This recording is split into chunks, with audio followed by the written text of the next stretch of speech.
या बैठकीमध्ये एसआयआरचा कार्यक्रम मतदार यादीच्या पुनर्निरीक्षणाचा जो कार्यक्रम चालू आहे त्या कार्यक्रमासंदर्भात मतदारसंघाचे सगळे प्रमुख आमदार आणि आमच्या लोकसभेचे खासदार या सगळ्यांसोबत माननीय प्रदेशाध्यक्ष महोदयांनी बैठक केलेली आहे।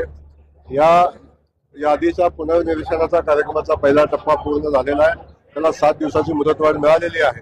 आता दुसऱ्या टप्प्यामध्ये ही प्रक्रिया आलेली आहे। याच्यामध्ये सगळ्यांनी स्वतः आपापल्या मतदारसंघामध्ये ताकदीनं काम करावं, आपल्या लोकांच्याकडून ते काम करून घ्यावं, अशा पद्धतीची सूचना देण्यासाठीची आजची बैठक होती।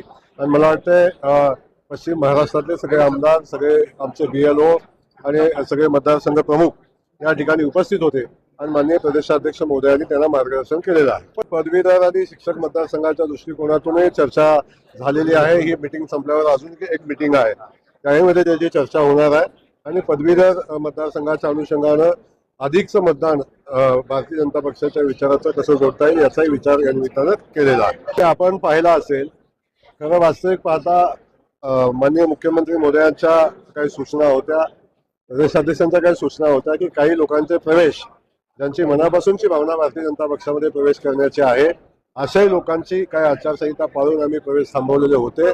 परंतु मला आता सध्या परिस्थिती अशी दिसते की आता येणाऱ्या कालखंडामध्ये भारतीय जनता पक्षामध्ये खूप मोठ्या प्रमाणावर प्रवेश झालेले आपण बघाल। याचं पहिलं एक झलक आजच्या प्रवेशाने मिळालेली आहे की कळंब नगरपालिकेचे 10 नगरसेवक की ज्यांनी भारतीय जनता पक्षामध्ये प्रवेश केलेला आहे। आता सन्माननीय आदित्य ठाकरे साहेबांनी काय बोलायचा हा त्यांचा विषय आहे। मला वाटतं त्यांच्या वक्तव्याकडे अधिकचं लक्ष द्यावं असं मला वाटत नाही, कारण ते कधी गांभीर्याने बोलत नाही, त्यांना गांभीर्याने कशात असतं ते समजत नाही। मला कळतच नाही, अजून कशाची चर्चाच नाही, काही विषय झालेलाच नाही, याला भविष्याची काय चिंता यांना पडते। आपल्या भविष्याची चिंता करण्याची आवश्यकता आहे। दावा मतदारसंघावर करणं हा प्रत्येक पक्षाचा अधिकार आहे।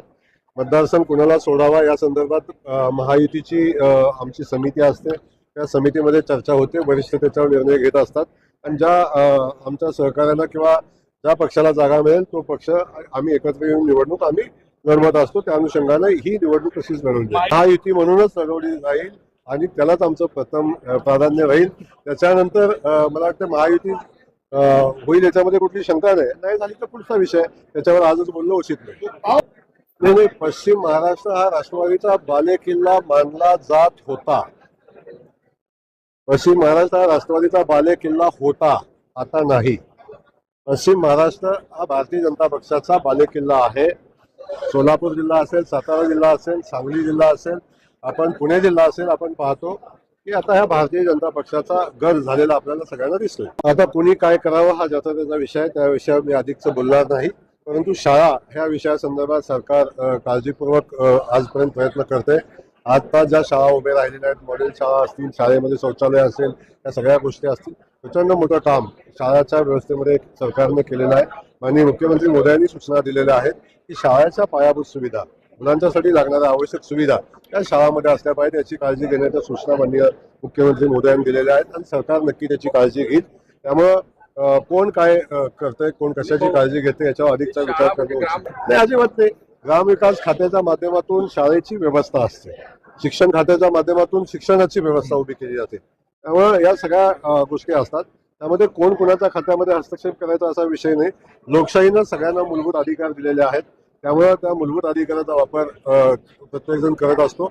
पण एक मला सांगायचं आहे की लोकनियुक्त सरकार आहे, लोकनियुक्त सरकारनं निवडून दिलेली सरकारी व्यवस्था असते ती 5 वर्षासाठी काम करत असते। तेव्हा आपण बाकी सगळ्या गोष्टी ताकद लावण्यापेक्षा ही व्यवस्था कशी बदलता येईल याच्या संदर्भात अधिकचं काम केलेलं उचित राहील। त्यामुळे कुणी किती सल्ले, कशात किती सल्ले द्यावेत याला काय लिमिट असतं, त्या लिमिटमध्ये राहून सगळ्यांनी काम करावं।